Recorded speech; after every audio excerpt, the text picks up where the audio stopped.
Bullshirt podcast where the theme music gets worse with each episode. Welcome. We've only been doing this 2 years. Yeah, that one was kind of lame, Adam. Dude, it slows it down. Like it sounds good at full speed. No. Yeah, it does. Yeah, you can't just say no and then make it not true. No, that's okay. I know who you voted for then. Then I know who you voted for.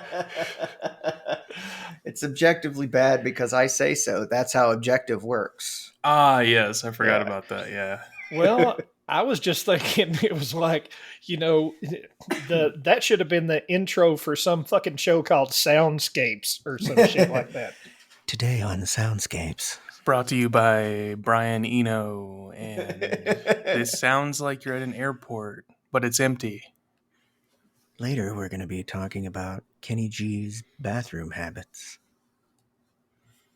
And we have our first caller. First caller, number one. Go ahead, caller. Hey, guys. Long-time listener, first-time caller.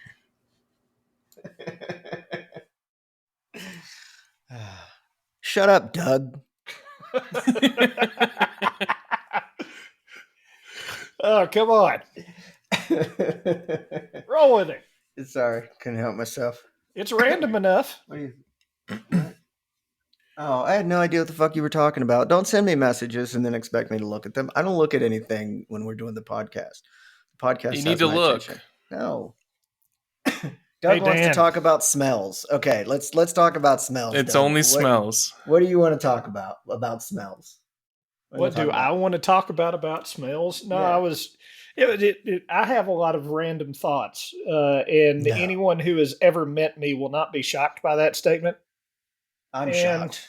I was just walking around the other day, and I was like, the only thing that's funny that isn't actually funny as far as that would make you laugh are smells. Because, you can hear a joke, that's funny. You can see something happen, that's funny. But I've never smelled anything and started dying laughing. Oh, I have. I absolutely have. Yeah, absolutely. Everything from a wretched fart in an inconvenient place to... if it's your own. I opened a jar, not a jar. I had a Pyrex dish of mushrooms that were in the back of my refrigerator once, and I didn't know they were there. And I pulled them out, and I was like, when the fuck did I have mushrooms? And I don't know why. It's a habit, right? You crack the lid, and you smell them. This was the most ridiculous odor I've ever smelled in my life. What do you expect? They grow under cow shit. And I just started fucking laughing my head off because it was so bad that I couldn't, my emotions were overwhelmed and I just started laughing uncontrollably. But to Doug's point, the smell itself did not tickle me or tickle my brain or anything like that. It was just sort of a response of, oh my God, that's awful. And why we laugh at things that are, farts are the same way, right? You'll be somewhere in a car or you'll be doing something. And like I said, it's a terribly inappropriate place to fart.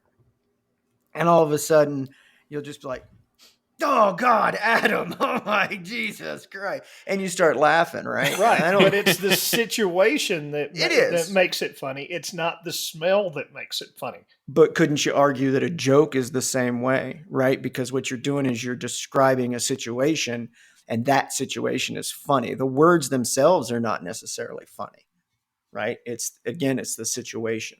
Well, yeah, it's the hard tack to the unexpected, For instance, a guy goes to a doctor and he says, doctor, he says, I've been having a lot of pain.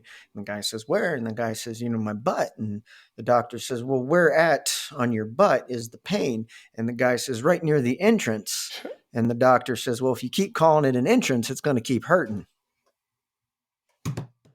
I don't have it. I don't have a rim shot. I have this one, though. We can run this one. that'll work. Yeah, that'll work. Yeah. Swinging for the fences. Well, I was just thinking that the end of that joke was going to be, well, she's in the waiting room, but you know. I'm gonna pain in my ass. It's in the waiting room. Would you like to meet her? So yeah, somebody told me yesterday that I need to meet a cute girl, or I need to meet a woman or something, and I'm like, no, I think I'm done. I think I'm just done with all of it. So Well, You that's need a to lot meet a of people. cute girl. Never done that before. You need to do that one good time, I guess. I need to try it and see. It's a fucking trap. So, I did discover recently. I did discover that there is a very likely chance that there are people that listen to this podcast for the sole purpose of keeping tabs on me and talking shit in regards to things that I discuss on said podcast. I would just like to say to that I appreciate that, because I have a small apartment and it's very expensive. And the fact that I am living in your head rent free is actually kind of cool. And I think I'm going to stretch out here and just take advantage of all this room, because there sure as fuck ain't no brains in here. But that's the reason that I find that amusing. I do find it funny too. Like, it doesn't bother me. And the reason is that it's a podcast that I put out to everybody. Like, I'm not on here. We have this secret source of information that we I can get from mean, Dan, and nobody right? knows about it. And guess what? He talks about all his secrets right here out in the open. Yeah. I mean, what you want to joke because I'm in therapy, or because I do dumb shit? I mean, that's the whole part of this fucking podcast, isn't it? I mean, the absolute stupid shit that we all do. I told my therapist the other day that one of the reasons that how many times have you maybe personally heard someone or seen someone look at me and go, "That's TMI, Dan. That's TMI. You shouldn't. Why do you talk about things After a while, like they that?" usually just stop. Right, because they learn that I'm not going to change anything. It's not TMI. That is the exact amount of information you're going to get. That Dan chose to share. Exactly. It's not too much. It's what Dan wanted to share. The reason that I do that, the reason that I do this podcast, right? I mean, and I think we've discussed this on earlier episodes. The reason that I choose to do this podcast is because if I say one stupid fucking thing on this podcast about my personal life or about something that I have done, and it makes somebody feel a little less fucking weird or alone or stupid or whatever the case may be, then I have given back more to society than probably 98% of society has. That's all I'm trying to do. And if I can make people laugh, come on, landing the punchline is very important to me, right? And I think all three of us have different reasons for why we do this, but that's mine. So, to your comment, Doug, yes, it is very targeted. And and his comment was off, was on Messenger. We talk on Messenger to keep things, moving. I learned some things over this last week that really amused the shit out of me. So like I said, if there is anybody out there that thinks that anything on this podcast is good fodder for talking shit, my advice would be go to our YouTube page and put it on there. Because I'd love to see what you have to say about it, and then we can discuss it further. But yeah, this probably is not the best. Like Adam said, it's not the most secretive place in the world. It's are not public as fuck. Like, we promote it. So, hey, please listen to this. Also, if I hate somebody and they're like, "I made this thing. It's something that I enjoy making," I don't think I'm gonna check it out. Bro, like, a That's stream is weird. a stream, dude. Like, every time you listen, that's one more tick in the Yeah. somebody listened category, and it makes my dick a little bit fucking stiffer. If you hate someone, learn to just, ignore them and not care. But people probably shit talk your music too, right? The people they that don't do. like you, Yeah. they shit talk your music, and you're like, but you had to have listened to it. You took the time to go listen to it, in order to decide that it sucks, So whoever's doing this does not know you at all. So No, for you're whoever right. for whoever this mysterious person is that I'm totally unaware of, Dan will tell you anything you want to fucking know. All you have to do is ask, or sometimes even just say something that's in that direction, Right. and he will grab a hold of that with both hands and lead you down that road. Because if you're looking to find out something about him that's fucked up, he is more than willing to share that. I laugh because Doug is very, very accurate right now. Doug's Yeah. spitting. This motherfucker's spitting. I mean, if you say something about, well, we'll just take the therapy thing. If you think something is whatever about therapy, all you would have to do is have about 45 minutes to an hour of spare time. Because when he gets rolling, it doesn't stop. All you would have to do is say something about therapy. And then when he started, just sit back and he's going to fucking tell you everything. I got you. Grab your popcorn. We good. I'm just saying. That's I am, and I'm unapologetic about that. Because like I said, it's about if you have no secrets, nobody can use anything against you. But that's not why I do it. It's because I grew up thinking that I was alone, thinking that I was really weird, that I was a bad person, that I was wrong because of thoughts I had in my head and things that I said and did. And as I've gotten older, I realized that I've wasted a shit ton of my life worrying about what other people think of me and about things that everybody does. And you and the three of us have had conversations here and offline, and that have made me realize, that I'm not as weird and different, neurodivergent, quote unquote, as I thought I was. There's a lot more of us weirdos out there. Like Doug said, if you want to know, just ask. Fuck, if you don't want to know, be careful. But yeah, it's what it is. It's what it's. That's what they say. Yeah. As they say. It's what it's. It's what it's. So. And they just talk shit no matter what, podcast or not, so fuck it. Well, and that's the thing, right? And if this is the best you can do, great. Like I said, please continue to talk shit, because it will just continue to be more fodder for this podcast, because this podcast, as far as I am concerned, isn't going anywhere. I enjoy doing this. There are people out there that have hit me up. They enjoy listening to us. They think that we're funny. Are we mainstream? Are we ever going to be, with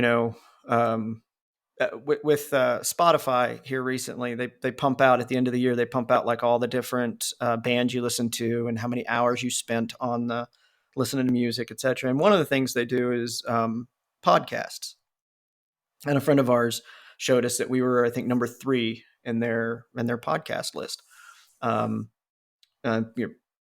Of course, I had to tease her and ask why we weren't number 1, because I'm a dickhead like that. It's like, oh, really? Cool. Yeah, whatever. I told another friend that, and she said, because she was a big fan of like the murder mysteries and stuff like that, the true crime. The Trail she Went said, Cold. well, that's a good one. You're just going to have more, fucking murder and true crime on your podcast, Dan. And I said, well, rip Adam and Doug. So... Well, you can only do that twice. Yeah, I know, right? So I'm gonna have to like space it out or something. I don't know. Get some new members and just keep killing them. People just keep fucking dying when they come on the podcast. We have no idea what the fuck's going on, man. So, but yeah, back to farts. Let's take this back to a more cerebral discussion. That was a fart in and of itself, I feel like. Yeah, a brain fart. Yeah. But I actually have a topic that I think may warrant 3.5 minutes of discussion. All right, I can stretch it out to 30. Let's do this. All right. Is it just me? But any streaming service you watch, if it's got a series on it, just about every series out there has an intro. And, if you're sitting there binge watching, you may watch the intro a couple of times because, it's like, okay, let's see what they did here. But after you've seen that same intro 10 times, you want to skip it. And if you're just sitting there binge watching something, if you're anything like me, I don't have the remote control taped to my dick or anything.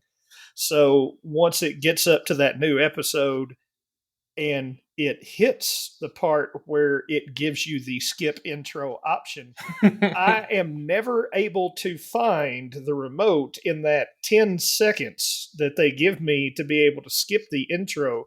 So it's constantly like a slap in the face to me and my ADD. Or is it just me? I can usually skip it, but I could see it being a speed run if you're not like right next to the remote. But yeah, I usually have it like right with me, right next to Yeah, whatever but the I've fuck I'm done eating that. on. I've done that like if I'm binging something, and uh, especially like if I'm laying on the couch, I'm flopping around, changing positions to get comfortable or whatever. The Like a fish. I'm an uncomfortable human being, both personally and to be around. Um, the Sometimes the remote will get like under a blanket, or I'll absentmindedly. I have ADD, and this may be weird to you, but I put remote controls, phones, car keys, my fucking dick if it wasn't attached, in strange places, and then completely forget about it. Yeah. Um, Because, sometimes you decide, hey, I want some popcorn, uh-huh. or I need something to drink, or I have to get up to the bathroom and go pee.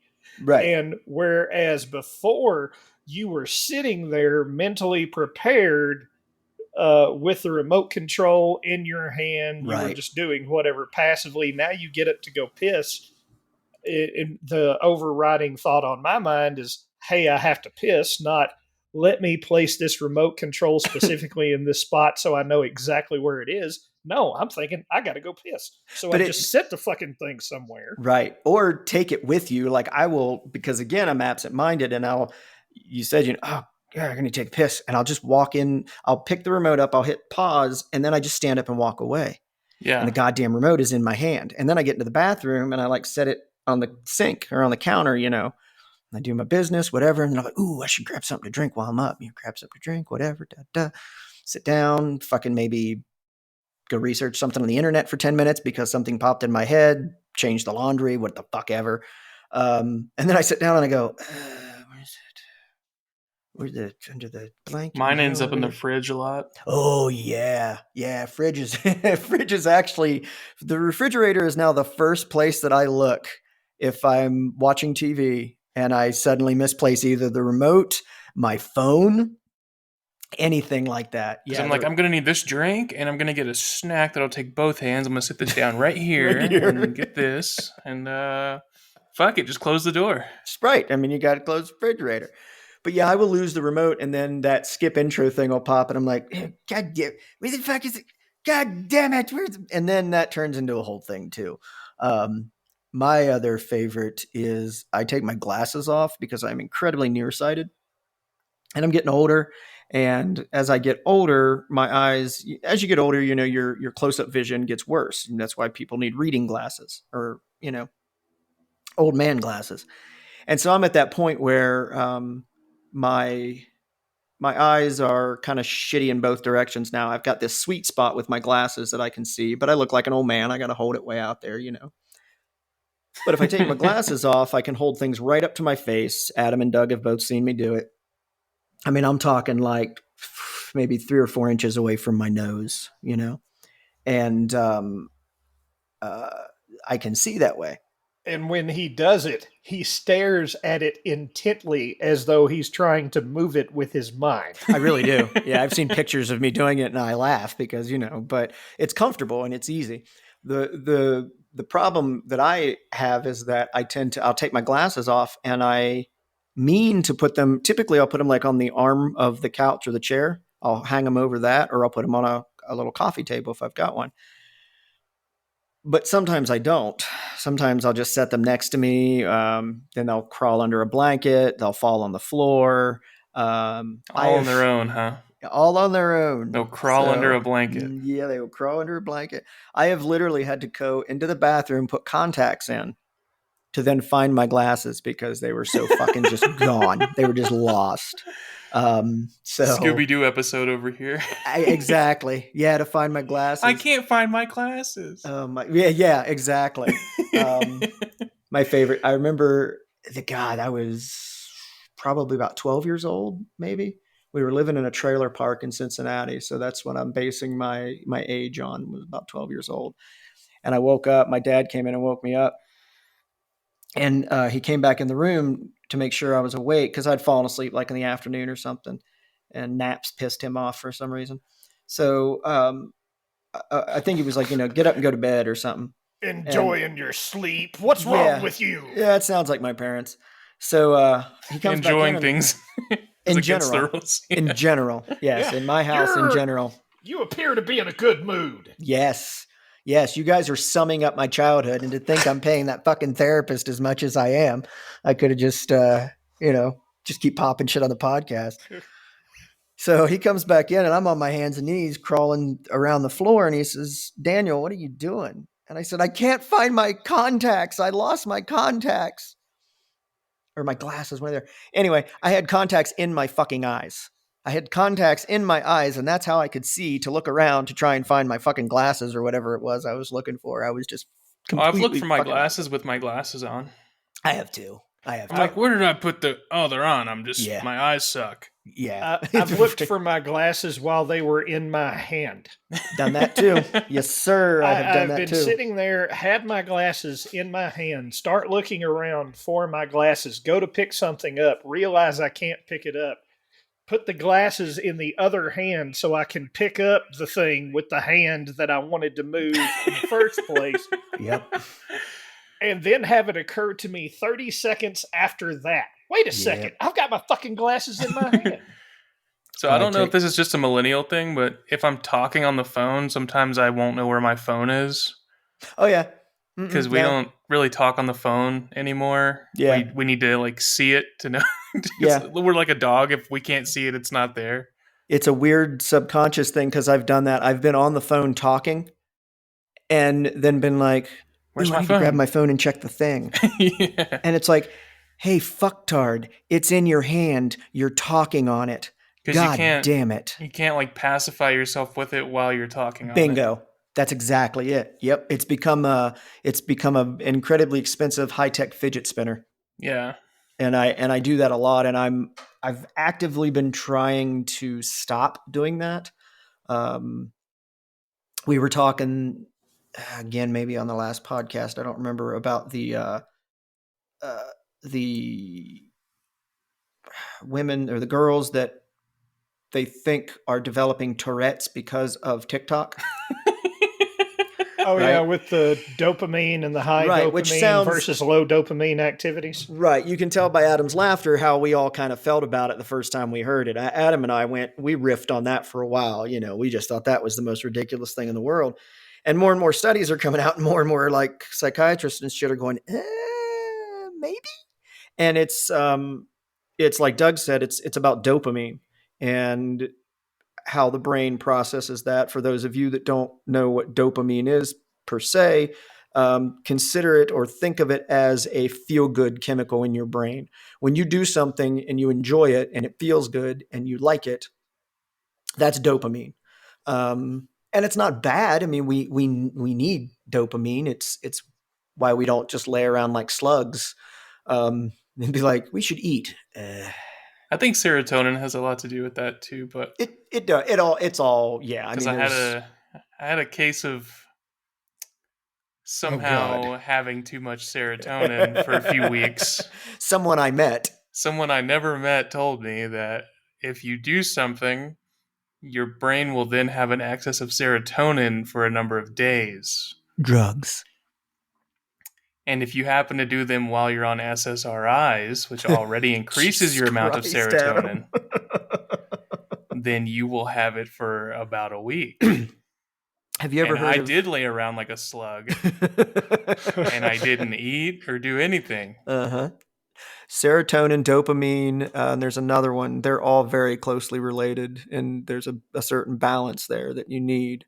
There is it called serotonin sickness or Syndrome. serotonin syndrome? Yeah, that'll kill you. Yeah, it can. Yeah. And it's when the body, I believe, can't produce it anymore. No, you get too have much too of much. it. Yeah, you get too much not of it. Processing it right. Right. And so when he said SSRIs and then there was SNRIs, those are antidepressants. And SSRI stands for serotonin selective reuptake inhibitor. And SNRI is serotonin norepinephrine reuptake inhibitor. That's the other, norepinephrine. And so basically antidepressants, what they do is that they block your brain's ability to, we'll call it digest serotonin and break it down. So your brain floats in it because it's kind of like stopping up the drain. It can't flush out of your brain because of these molecules getting in the way.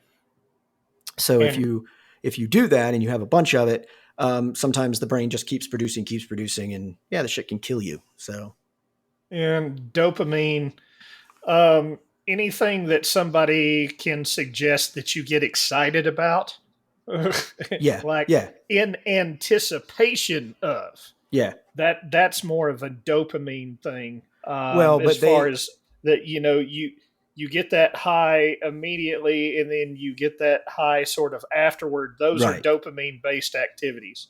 Right. If somebody says, hey, we're going to go to, say you're dating somebody, and, hey, we're going to go to the movie, and then after the movie, we're going to go to this place and we're going to perform this sexual activity, and you're really excited about that. So like the whole time you're sitting there in the movie, you're just, that's dopamine. Yeah. And to tie that into like social media, what they have found is that excitement when you open Facebook and you've got 13 new, notifications, that's the little dopamine hit, but it's just a quick little, and then it's done because like Doug said, you're excited, you open it, you see the comments, and then it's gone. And that's it. That's the effect of the dopamine on you. Those are a bunch of little dopamine hits in the background for those of you that weren't paying attention. Is that what they sound like? It's exactly what it sounds like. Yes, that is scientific research or something. So I still got the popping in my my earbuds from earlier, the static and the popping. So I'm hearing things you guys aren't. I'm hearing shit basically live. So that's what in like TikTok, your anticipation comes from the next video, the next video, the next video, the next video. What's it going to show you? What's it going to teach you? What are you going to learn? What are you going to see? Over and over and over and over and over again.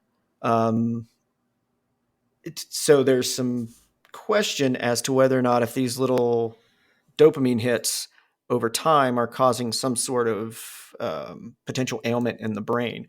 It's a fascinating theory, honestly. Like I said, I laughed at it the first time I heard it. It sounded like it reminded me of back in the 80s when you had all of these religious groups that were freaking out over heavy metal music and Dungeons and Dragons. It's like, Dungeons and Dragons is creating fucking serial killers. That's kind of how I felt when I first heard that TikTok was potentially giving young girls Tourette's. But do you think it can? Like, do you think it can develop later? What's that? Tourette's. Like, do you think something can give you Tourette's? They don't know what causes Tourette's. I mean, so yeah, sure. I don't know. It's Schrodinger's cat at this point. We don't know whether it is or is not. Isn't. Right. And the thing about brain chemistry ailments, I mean, look, depression, excuse me. Depression is, they believe, like I've been on several SSRIs and SNRIs, and when you read the literature, it always says, depression is believed to be,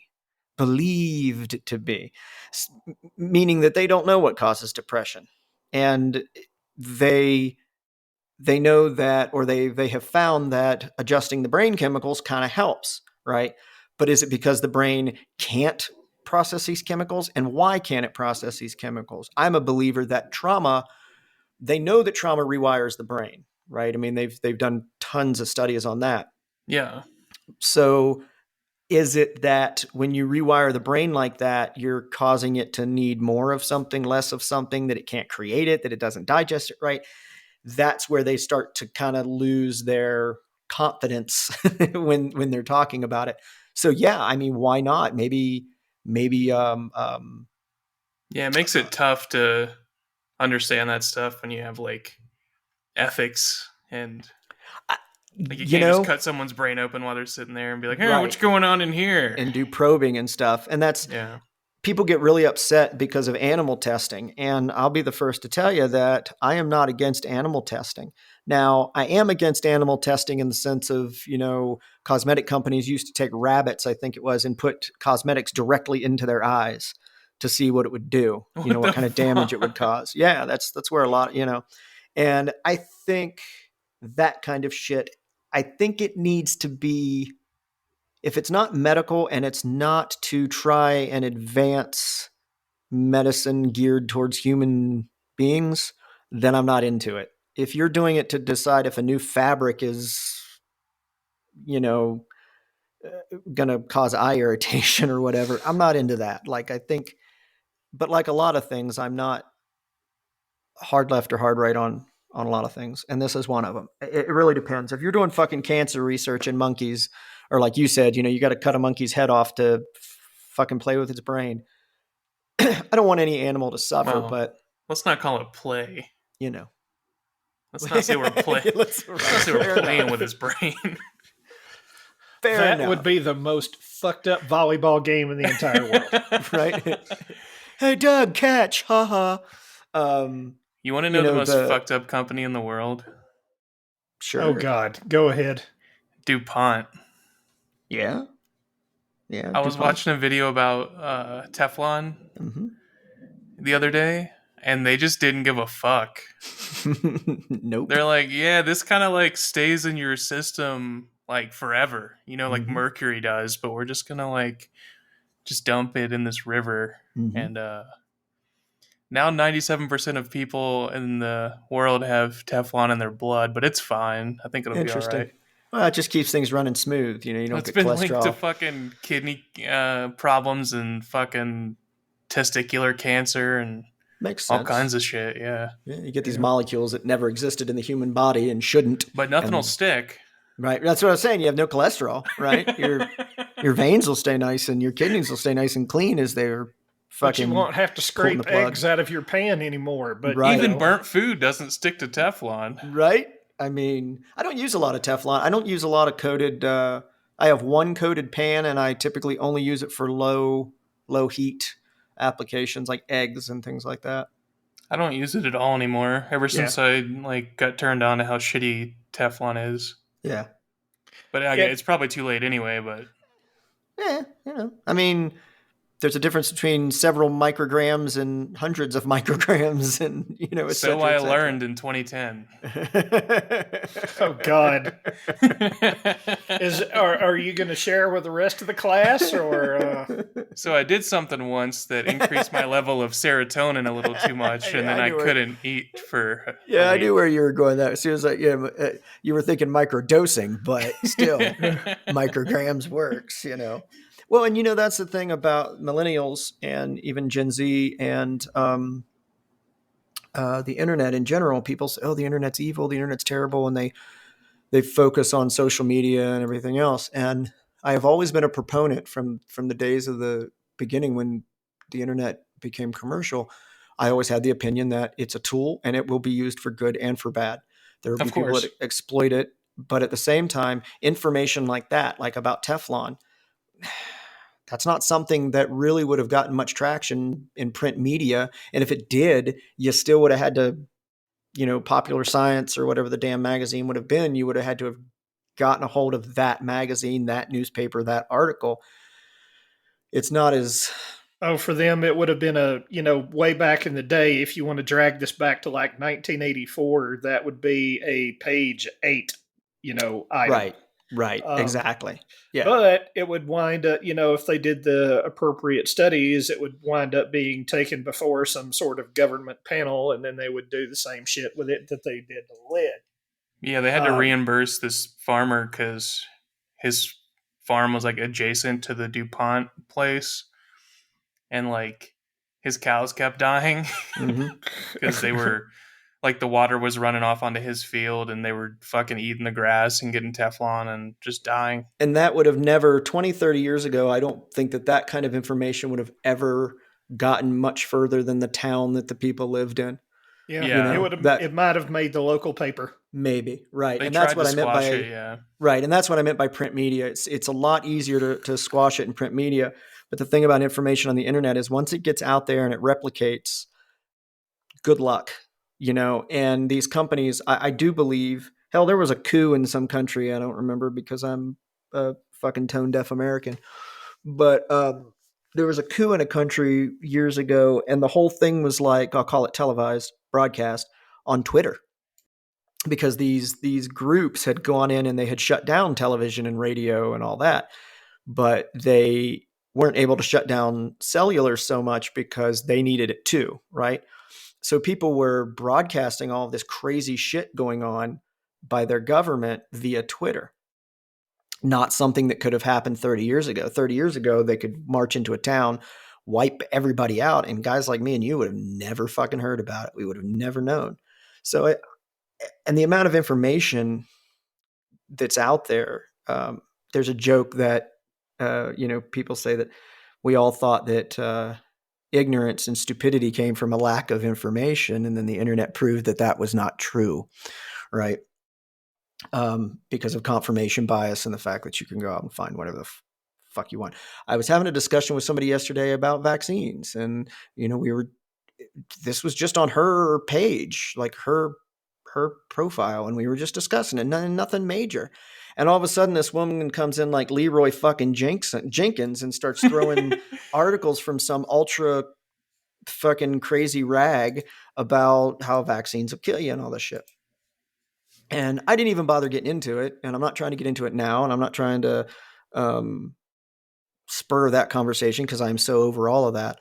But it's just the fact that, and I could have thrown an article at her that goes the opposite direction, and she could have thrown another one back at me, and I could have you know what I mean? Like you can find whatever it is that you want to find. That's the point of that. That's why confirmation bias has become so rampant, is because I can go find an article to back pretty much any fucking idea I have. You can find a flat earth article, dude. All day long. It takes 5 seconds to stand up a fucking Squarespace website and write an article. There you go. And call yourself the weekly daily flat thing. Yeah. The daily plane. We really live on a big plane. Not even going to call it a planet anymore because we know that those are spheres and we are not. This is the no T movement. We're just on a plane, not a planet. Boo. So that's actually pretty clever, Adam. That was actually pretty fucking clever. Yeah. Yeah. So there was a chick that was dancing in Myanmar, and in the background there was a coup going on. Mm-hmm. Yeah. Tone deaf as fuck. So weird. She's doing like a TikTok dance while there's people behind her, like literally driving up to, I assume, assassinate their leader or whatever happened. I don't know, because I'm, like you said, American. We don't really. Yeah. We just expect everyone else to. Yeah. That happens in other countries. I'm only briefly familiar with it myself, but apparently the Myanmar, formerly Burma, they've been having issues with military coups for seriously the last fucking 35 years. They keep trying to form an independent government, give the government actual rights, and then the military comes along and says, no. And then the military does the whole thing again, and then democracy starts to come back, and it's this weird cycle. And it's pretty common for a lot of little countries, a lot of little areas, around the world. And again, like rich people say, oh, that happens in other neighborhoods. That doesn't happen in our schools. It doesn't happen with our kids, whatever. The United States does that a lot. We say, oh, that can't happen here. That won't happen here. I'm sure Romans thought the same fucking thing. But it'll happen eventually. I mean, I think so too. I mean, you're going to see a big sea level change at some point. I don't know if it'll be in our lifetime or not. That stuff takes time. It's a crawl, and I think a lot of the divergence that we see now will probably lead to something weird. But they're like, it's never happened. I'm like, we're the newest ones on the block, guys. Absolutely. Just hang on. Yeah, exactly. We're only a couple hundred years old, folks. That's kind of infant-like in the grand scheme of things. But the fact is I don't have any kids, so I don't fucking care. That's the nihilist coming out in me. And I don't think any form of government has survived intact without change for more than a few hundred years. You know, it's like you kind of got to build a little bit of adaptability into it. The thing that will be interesting for me is, the ultimate power rests with the people in so many aspects in so many areas. The interesting part will be for me if we get to the point where the masses are that unhappy. I'm really interested to see what because everything's always carrots and sticks. I'm really interested to see what carrots will I would guess I would call it, in this particular context, we'll just call them the ruling class, the elite, the people that actually run everything. And I'm not talking about some conspiracy shit here. I'm talking about, if you've got money, your opinion matters. So that, or if you're high ranking enough in government, and it will be interesting to see if that ever starts heading that way, what sort of concessions they're willing to make to actually hang on to power. Oh, they'll just aim their nuke at whatever state's doing it, and then... Well, and it, nuke in a figurative sense, because it's... Yeah, you don't really have to even use physical or military means anymore, right? You can use economic. You can use smear campaigns. There's a ton of options. Like Doug said, if you've got money, your opinion matters, and if you don't, it doesn't. But eventually, I think more people, money is a what's the word I'm looking for? Like, money doesn't actually matter, because it's just paper. It's what money can get you.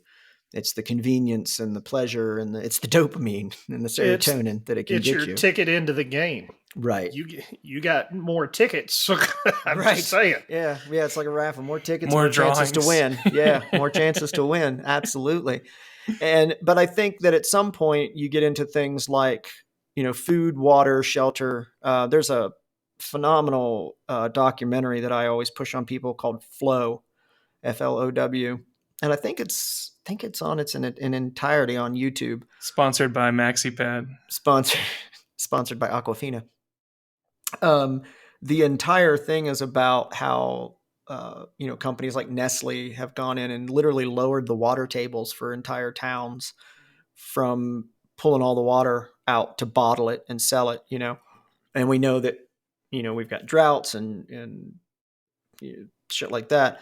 So the question is or the thought that it put in my head was that water is infinitely more valuable than oil, right?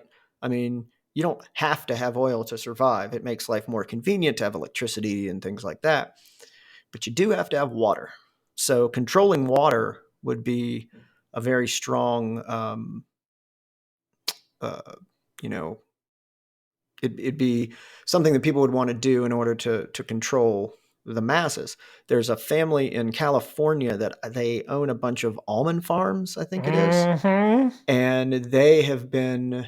And a shitload of water rights. Right. They have been everything they could to get water rights. Yep. They have been fucking with municipal water supplies for a very long time because almonds take up a shit ton of water to grow. And that's in California. Yeah. That's nuts. That's nuts. But Jesus.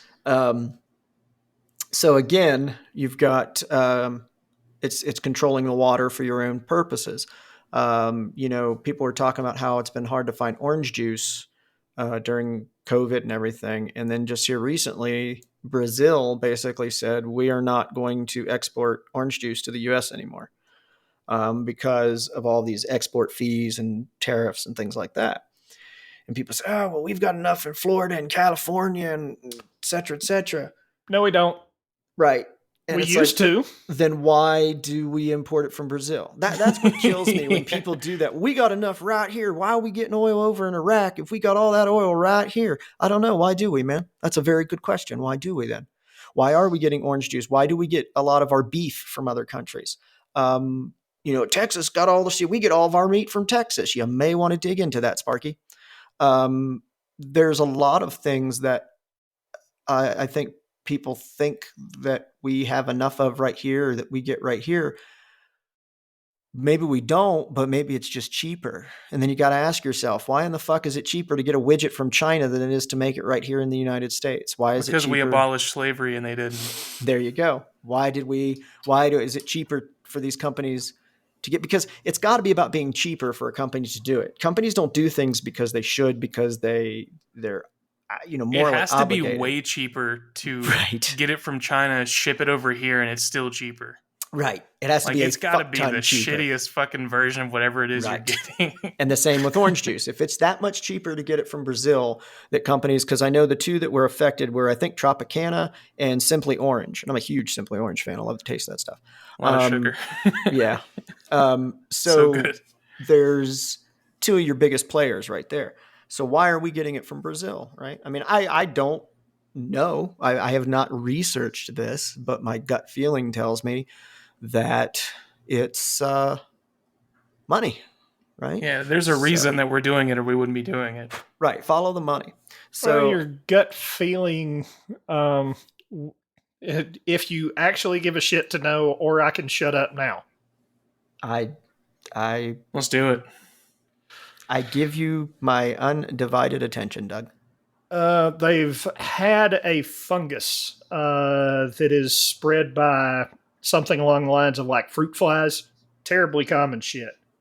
And when these fruit flies, when they go out and they're doing whatever and they're going around these orchards, they spread this fungus, and the fungus eats the tree. And since oranges grow on trees, that's bad for the oranges. It started wiping out whole crops in Florida. That's and the net effect is, whereas back during the 80s, 90s, early 2000s, shit, if you went to Florida, it's like they were trying to sell you oranges everywhere. And the oranges were about the size of damn near a grapefruit. They were pretty freaking huge. And these days, if you actually get any Florida oranges, usually they're smaller because as this stuff spreads, not only does it kill the trees and then kill off your orange sources, it also kills off a lot of nutrition getting to the fruit in the trees, so they're becoming smaller. So it's basically, the same shit you were hearing in the news about a year or two ago, where eventually the Cavendish banana is basically going to become extinct for the same reason. Same kind of shit. So that's why we're getting oranges from Brazil. Ain't that something? So there you go. I disagree. I saw it on, risright.com. And oranges are communist.net. InfoWars told me that they're getting rid of oranges to try to keep you from voting Republican because they don't want you voting, keep your orange rights. See, vitamin C stops scurvy. And when you have scurvy, your head ain't right, and you immediately become a liberal. I read that, yeah. Yeah, that's what I thought. Yeah. So somewhere. I like the awkward silence. The awkward silence always amuses the fuck out of me. Yes. Because I know we're all doing it on purpose, and that's the best part, is it's part of the fucking punchline. So I love it. Did you see Seth Rogen being a douchebag on Twitter? No. Is that every day? mean, Or It's yeah, getting worse. he's kind of turned into a douchebag lately. Yeah. So he Someone used got to be his kind of car funny. broken into in LA. And they were like, I can't believe crime's so bad in LA. I left my car parked for like 2 hours. Someone broke into it and took all my stuff. And Seth Rogen was like, get over it, man. It's part of living in a big city. It's not that bad. It's like, well, yeah. I mean, you can look at the numbers and see that like car-related crime is like exponentially going up in LA. Like it is pretty bad. Yeah, and that's like saying, He's like, I had my car broken into 15 times and it's fine because I don't see my car as an extension of myself. And yeah, and you're also a fucking millionaire. yeah, you can just buy a new one. Right. Anything that they take, you can replace, assuming that it's not like your fucking dog's ashes or something, right? Which everyone carries in their car. Am I right? yeah. Yeah. So anyway, awesome. So anyway, yeah, if I have a lot of money and, if I had a lot of money and my Jeep got totaled, I'd be like, whatever, go buy a new one, but I don't have a lot of money. So if my vehicle got totaled or my bike got wrecked, I'd be fucking bumming because I probably wouldn't have that vehicle then for quite a while until I figured out how to do that again. So yeah, it's really easy to do that. Number two, that's like telling someone that their trauma doesn't matter because your trauma is worse or because someone's trauma is worse. Hey, Dan, whatever trauma you went through that makes you such an angry little shit doesn't matter. You need to just get over it because there are people that have been, sexually abused or assaulted or murdered or fucking whatever. Yeah, I know, man. And I think about that all the time. But it doesn't make your problems any less because someone else has worse problems. I mean, keep your shit in check. Oh, you think that's bad? Right. And that's kind of how I feel about that comment. Wait till they're out of Dom Perignon at the country club. But, it seems to be an issue with a lot of people who eventually get to a status to where they don't have to worry about the common problems, right? And especially when you have somebody in Hollywood who's designed or not designed, who's producing things. They make content. There are a lot of people whose jobs depend on that person. Yep. So you get this weird little microcosm to where you have a group that look to this guy for money. So in order to help facilitate that, they kiss their ass all the time, wait on them hand and foot. They live in a different reality. Sure. So when anybody says this person in Hollywood did this weird shit, I'm like, those aren't people, those aren't regular people. Right. That's it's just funny how much of like Hollywood starts out like talking about fuck the rich and they need to give back, and then they become rich, and then they're like, oh, just kidding. What I meant was, look at my 17th Lamborghini. I'm so fucking cool. And you see that a lot, and it just, like Doug said, I mean, again, it boils back down to money and privilege. And I think that you got a guy like Seth Rogen, right? When Seth Rogen does a movie that people want to see, production companies, the staff, the catering, the carpenters, the gaffers, the entire the production or the distribution, there is this huge system that feeds their families off of these actors and actresses or musicians that other people want to see. Without that, there's nobody coming to see it, excuse me. And that creates a thing. Well, they can do no wrong because if this motherfucker tanks, then, how am I going to have a job? Excuse me. And, but yeah, why people go from, like he said, being, most actors talk about, they lived in a van and, yada, yada, yada. And I think maybe some of it is that when you get shit on when you're poor,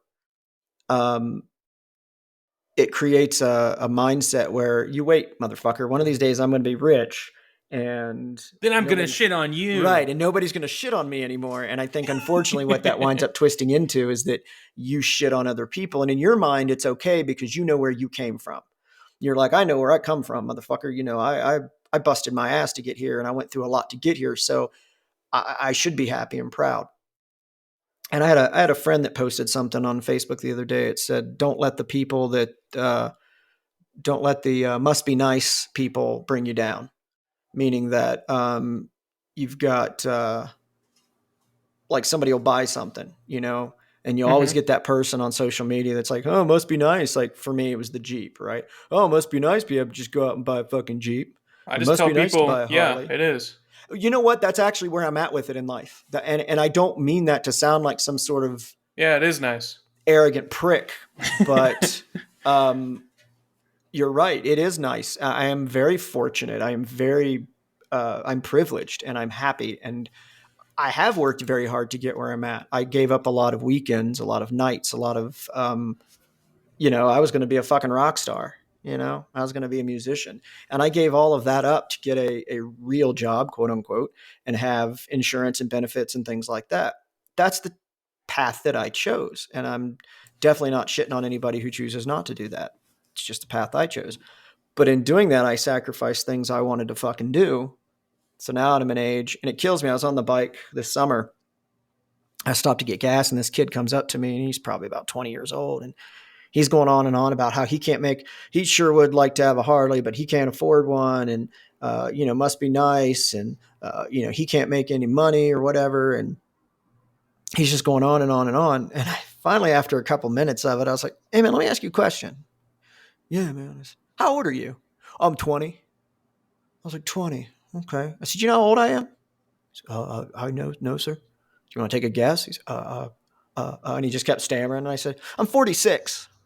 I'm 46, dude. I said, and I've only had this bike for a couple of years. Yeah, I was like 43 when I bought it.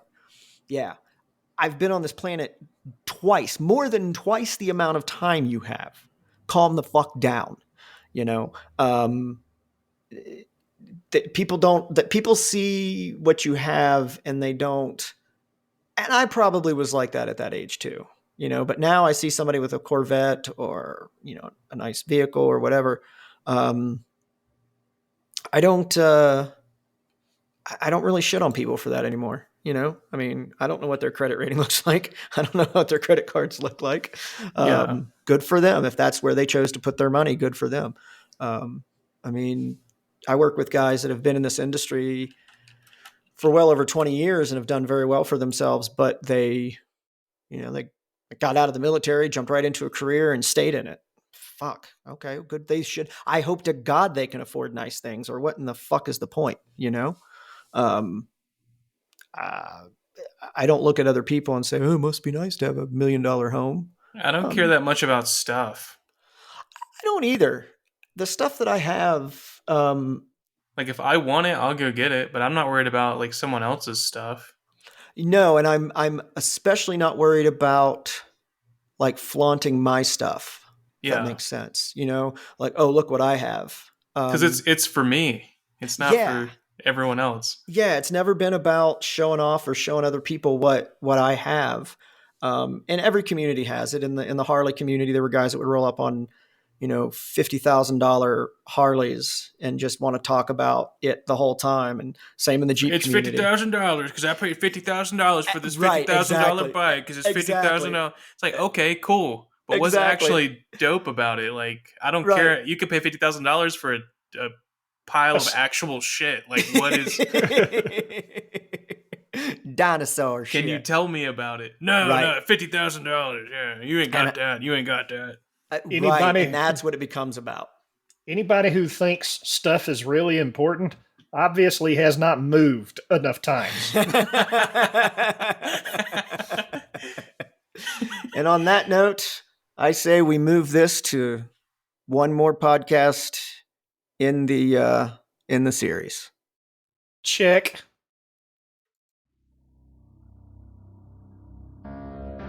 His outro music sucked. Okay. All right. Bye.